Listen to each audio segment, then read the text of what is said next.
नीतीश जी को पता है कि उनके चलते केंद्र में प्रधानमंत्री बने हुए हैं नरेंद्र मोदी जी, उनके चलते बिहार में एनडीए के सत्ता, तो उनके चेहरे पे वोट मिला है, वरना भाजपा को क्या को वोट है। भाजपा अगर अकेले चुनाव लड़ जाए तो हमको लगता है कि काको सीट जीतेगा नहीं जीतेगा भगवान जाने। देखिए, लालू जी को बहुत सारे उपनामों से जनता ने पुकारा, उनके ऊपर बहुत इल्जाम। मेरे लिए वो हीरो है। अगर वो नहीं होते तो IP गुप्ता आपके सामने बैठे नहीं होते। उनके प्रदेश अध्यक्ष राम सकल जी बैठे हैं सबसे लास्ट में। IIP के कार्यकारी अध्यक्ष प्रोफेसर के राज, प्रदेश अध्यक्ष श्री राजेश कुमार जी, मुख्य प्रवक्ता खुशबू राय जी, और अभी हमारे पार्टी में ज्वाइन किए हैं कुछ दिन पहले खगड़िया के मनीष कुमार सिंह जी हमारे पीछे हैं। लोक गायिका आप जानते हैं इंदू देवी जी, राष्ट्रीय अखिल भारतीय पान महासंघ का राष्ट्रीय अध्यक्ष अनीता गुप्ता जी, युवा प्रदेश अध्यक्ष अखिल भारतीय शेखर। आपको पता है कि 13 अप्रैल 2025 को गांधी मैदान में हाको रथ हम पान एक आंदोलन का एक बड़ी सभा हुई थी, जिसने पान समाज के अस्तित्व को दुनिया के सामने लाया था। और वही अखिल भारतीय पान महासंघ के द्वारा आयोजित उस महासभा महारैली में इंडियन इंक्लूसिव पार्टी का जन्म हुआ और हम महागठबंधन के हिस्सा बने और विधायक बने सहरसा से।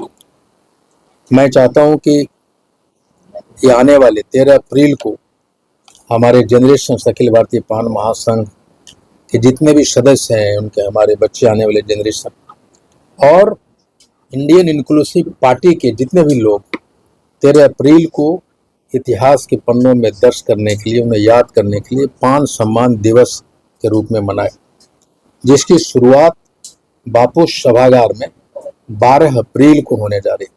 बेसिकली गांधी मैदान 13 अप्रैल को हुआ था, लेकिन 13 अप्रैल को सारी हॉलें बुक थी और मैं चाहता था पहली पान सम्मान दिवस होगा, तो हम चाहते थे कि बड़ा कार्यक्रम हो, इसलिए हम लोगों ने 12 अप्रैल को बापू सभागार अवेलेबल था, इसलिए हम लोग 12 अप्रैल को कर रहे हैं। और उस दिन मैंने इनवाइट किया है, मेरी बात हुई है राहुल गांधी जी की टीम से, उनको 13 अप्रैल के लिए मैंने इनवाइट किया था, लेकिन अब तो 12 अप्रैल हो गया है। तो इस कार्यक्रम का उद्घाटन आदरणीय श्री राहुल गांधी जी करेंगे और उनके मुख्य अतिथि होंगे राजद के या बिहार विधानसभा के नेता प्रतिपक्ष तेजस्वी यादव जी, और अति विशिष्ट अतिथि होंगे दीपंकर भट्टाचार्य। और उसकी तैयारी हम लोग पूरे जोरों शोरों से कर रहे हैं। और मुझे लगता है कि जब जब हमने कोई कार्यक्रम किया हुआ ऐतिहासिक हुआ है, उसकी तैयारियों के लिए आज हम लोग बैठे थे और हमने तय किया है कि किस तरह से कौन से कार्यक्रम होंगे, हमारा टूर का प्रोग्राम कैसे होगा। और इसी क्रम में इसमें देश के आपको पता होगा कि हमारा 20 से 22 करोड़ तांती, ततवा, पान, कोली, कोरी, मोदीराज, मोहतियार, कालिता, ये बहुत सारे हमारे पूरे भारत में है। तो बहुत पूरे बिहार से, पूरे भारत से लोग आएंगे। और मैं झांसी में कोरी समाज का एक बड़ा, आपको मालूम है कि वीरांगना झलकारी बाई हमारे समाज की एक बड़ी वीरांगना थी, उनका शहादत दिवस झांसी में होने जा रहा है 4 अप्रैल को। तो मैं यूपी में पहला हेलीकॉप्टर लैंडिंग कर रहे हैं, दिल्ली से हेलीकॉप्टर लेंगे और 4 अप्रैल को वहाँ पहुँचेंगे। और हमारी party Indian inclusive party Bengal में, यूपी में और आसाम के चुनाव में अपनी भूमिका निभाने जा। और चूंकि 12 अप्रैल को बापू सभागार में पान सम्मान दिवस था, होना तय हुआ है, और इसीलिए आज मैंने आप लोगों को यहाँ बुलाया था। एक चीज समझ कि उस दिन जो है कि सिर्फ पान समाज के लोग नहीं, सभी ना ठीक है। अब वो जो आयोजन है अखिल भारतीय पान महासंघ और इंडियन इंक्लूसिव पार्टी, गांधी मैदान में इंडियन इंक्लूसिव पार्टी की जन्म हुआ था, इसका आयोजन दोनों कर रहा है, अखिल भारतीय पान महासंघ और Indian inclusive party. Indian inclusive party में सारे समाज के लोग हैं, सारे धर्म के लोग हैं, तो वो उसमें सिर्फ तांती, ततवा, पान समाज के लोग नहीं आएंगे। वो इस बार जो पान सम्मान दिवस है उसमें सारे समाजों के लिए दरवाजे खुले हैं और भारी मात्रा में देखेंगे, क्योंकि ये राजपूत समाज से हैं, इनके समर्थक आएंगे, बहुत सारे यानी सभी जातियों, सभी धर्मों के लोगों का जमावड़ा 12 अप्रैल 2026 को बापू सभागार में आपको देखने को मिलेगा। आप लोग का कोई सवाल?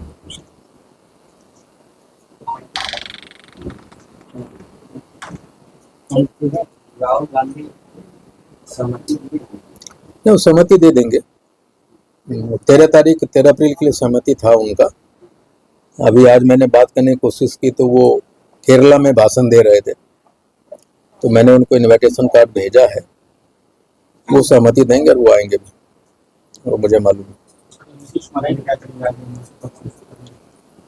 मैं नीतीश कुमार जी को सिर्फ ये कहूँगा कि आपका एक सपना था कि राज्यसभा सांसद बनना है, तो राज्यसभा सांसद बनिए, जाइए, शपथ लीजिए, 1-2 दिन बैठिए और फिर वापस आइए और फिर मुख्यमंत्री बनने के लिए दावा पेश कर दीजिए।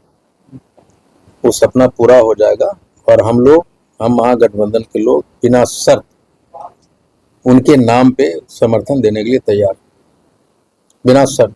अशोक चौधरी रो रहे हैं। देखिए, अगर ये बात कहते हैं तो रोना तो मुझे भी आया था कि हम नीतीश कुमार जी को नहीं देख पाएंगे। उन्होंने बिहार को बहुत कुछ दिया है और उनका जाना, इस तरह से जाना मुझे व्यक्तिगत तौर पे अच्छा नहीं लगा था। अगर वो जाते तो हमें लगता है उनका एक बड़ा विदाई होना चाहिए था गांधी मैदान में। और मैं बता दूं, जब विदाई के लिए वो दिन रखा जाता तो गांधी मैदान एकदम छोटा हो जाता।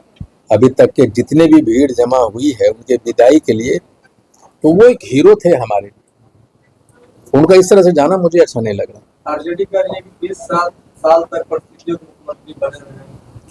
नहीं, देखिए, एक राजनीतिक बयान है और ये सही है कि उन्होंने परिस्थितियों का अपने अनुरूप बनाया, अपने शर्तों पे राजनीति की, और वो इस बार इसलिए उनको अनुरूप नहीं हो सका कि गाहे बेगाहे या जाने अनजाने में उन्होंने आरजेडी या महागठबंधन को कमजोर हो गए हम।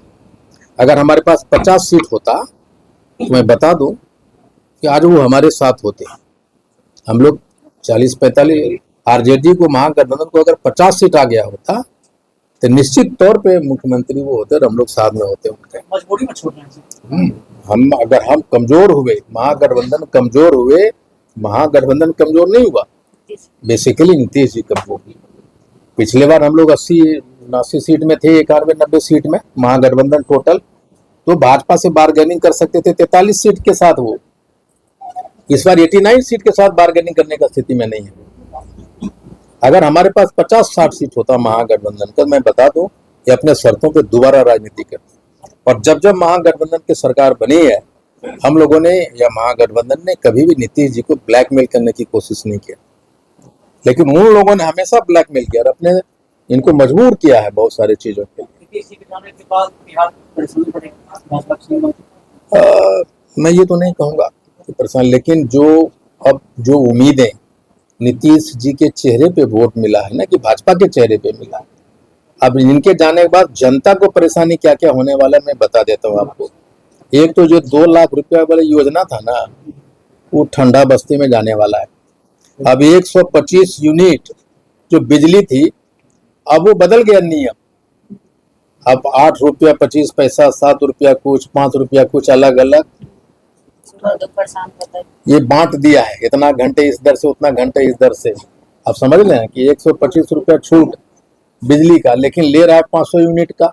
यही नहीं, मैं सहरसा में मैंने देखा कि गांव के गांव गरीबों से उनके घर से बिजली का मीटर उखाड़ लिया गया। 40,000, 50,000, 60,000 बिल थोप दिया और एफआईआर कर दिया थाना में। 125 रुपया का यूनिट दिखा के गरीबों से पैसे वसूले जा रहे हैं। ये सारी समस्याएं नीतीश जी के जाने के बाद होने वाली। महिला, मुझे तो डर है, आप देखें तो भाजपा महिला विरोधी नीतियां लाती है और नीतीश जी महिला को एम्पावर करने के लिए बिहार में बहुत सारे काम किए। वो सारी चीजें बंद होने वाली है। ये 33% बिल पास हुआ था ना महिला को पार्लियामेंट में, कहीं नामो निशान दिखाई पड़ रहा है। तो बिहार के जनता के लिए परेशानी है। और ये सगुफा छोड़ा ना कि नीतीश जी का मानसिक स्थिति ठीक नहीं है, लेकिन मैं जानता हूं कि उनकी मानसिक स्थिति बिल्कुल ठीक है। अगर ठीक नहीं है तो उनको ये याद कैसे रहता है कि हमको सीएम बने रहना है। अभी कुछ दिन पहले से उनको याद कैसे रहता है कि नहीं कतनो मनो हम जेबे करेंगे राज्यसभा, ये सब कैसे याद रहता है? इसका मतलब उनका मानसिक स्थिति ठीक ठाक है, एक बड़े गेम प्लान के तहत वो जा रहे हैं। और अभी जो स्टेटमेंट आ रहा है ना जदयू का प्रवक्ता का आया कि नीतीश जी ने रहेंगे तो लॉ एंड ऑर्डर बिगड़ेगा, तय निशांत जय निशांत। जय निशांत तय, ये सब जो भूमिका बांधा जा रहा है ना, तो नीतीश जी को पता है कि उनके चलते केंद्र में प्रधानमंत्री बने हुए हैं नरेंद्र मोदी जी, उनके चलते बिहार में एनडीए के सत्ता, तो सबसे मजबूत आदमी आज भी है। और मुझे नहीं लगता है उनका दिमागवा वगैरह कहीं फिरल है, क्योंकि वो कहीं न कहीं हमको लग रहा है कि एक राजनीति एक नीति का हिस्सा है और वो उधर से लौटेंगे राज्यसभा, उनका सपना पूरा हो जाएगा। लेकिन मैं पहला मुख्यमंत्री देखा जो मुख्यमंत्री पद के छोड़ के राज्यसभा के लिए उनका सपना है। तो नीतीश जी भाई रंग का आदमी ने बड़ा वो चाणक 10 ठो चाणक मरे होंगे तब ये वो पैदा लिए होंगे। अच्छा सर, 2025 का बिहार विधानसभा इलेक्शन था, पूरा पॉलिटिकल कैंपेन इंडिया का था कि 25 से 30%। वही तो मैं कह रहा हूँ, एक जनादेश भी मानते हैं कि जनादेश जिसके फेस पर लिया जाए, इस फेस पर जनता ने वोट किया, ये तो नीतीश जी को समझना चाहिए न होंगे भाई, उनके चेहरे पे वोट मिला है, वरना भाजपा को क्या को वोट है? भाजपा अगर अकेले चुनाव लड़ जाए तो हमको लगता है ये काको सीट जीतेगा कि नहीं जीतेगा भगवान जाने, सारी नीतीश जी के चेहरे पे मिला है भाई। तो नीतीश जी अगर छोड़ के जा रहे हैं तो जनता के साथ उनका कमिटमेंट नहीं हो रहा है पूरा, जनता के प्रति नीतीश जी उत्तरदायी है ना। और मुझे लगता है कि आने वाले समय में बिहार की स्थिति, जो कमिटमेंट, जो उम्मीद से जनता ने वोट दिया उनको, उनके साथ नीतीश जी अन्याय कर रहे हैं, छोड़ के जा रहे हैं। नीतीश कुमार को आप किस रूप में चाहते हैं? आरजेडी ने तो कहा कि समझौतावादी के लोगों को याद करेंगे, समझौता करने के लिए। देखिए लालू जी को बहुत सारे उपनामों से जनता ने पुकारा, उनको बहुत, उनके ऊपर बहुत इल्जाम लगे। मेरे लिए वो हीरो है, अगर वो नहीं होते तो आई.पी. गुप्ता आपके सामने बैठे नहीं होते। ठीक उसी तरह नीतीश कुमार जी एक डेवलपमेंट रोल मॉडल दिया है, नॉट ओनली बिहार, उन्होंने ऐसी ऐसी नीतियां स्कीम बनाए जिसका रिप्लिकेशन डुप्लीकेशन केंद्र सरकार ने किया, यही नहीं बहुत सारे देश किया है विदेशों में इनके। नीतीश जी हम उसको मास्टरी कहते हैं, जो कहते हैं ना समझौतावादी, मैं इस टर्मिनोलॉजी पे विश्वास नहीं करता, मैं कहता हूँ he is a master class politician, कि उन्होंने परिस्थितियों को, विकट परिस्थितियों को अपने अनुरूप बनाया और अपने शर्तों पर राजनीति किया। मैं आदरणीय लालू प्रसाद यादव जी को, मैं आदरणीय नीतीश कुमार जी को अपना उनको पढ़ते बोलते राजनीति करते सीखा हूँ, देखा हूँ। मेरे लिए दोनों रोल मॉडल हैं अलग अलग, एक डेवलपमेंट का रोल मॉडल, एक सामाजिक डेवलपमेंट का रोल मॉडल। और उसके बाद आदरणीय राहुल गांधी जी एक ऐसा इंसान जो उनके किसी भी स्टेटमेंट को 20 बरस वाला उतार निकाल दीजिए, कभी डुप्लीकेट नहीं हुआ, दोहराया नहीं, सच बोलता है देश के लिए। और आने वाले समय में भारत की जरूरत है राहुल गांधी, और आप तय मान लीजिए कि तेजस्वी यादव जी आने वाले बिहार का फेस है, वही मुख्यमंत्री। आप कहिए कैसे? लालू जी का एरा, नीतीश जी का एरा तब खत्म हो गया ना, अब नौजवानों का एरा आया है। उसमें कौन है? तेजस्वी यादव जी हैं, चिराग पासवान जी हैं, सम्राट जी अगर उनको मुख्यमंत्री बनाता है तो सम्राट जी होंगे, निशांत जी होंगे। लेकिन इन सारे चेहरों में स्थापित चेहरा कौन है? तेजस्वी यादव जी। सबसे ज्यादा वोट बैंक किसके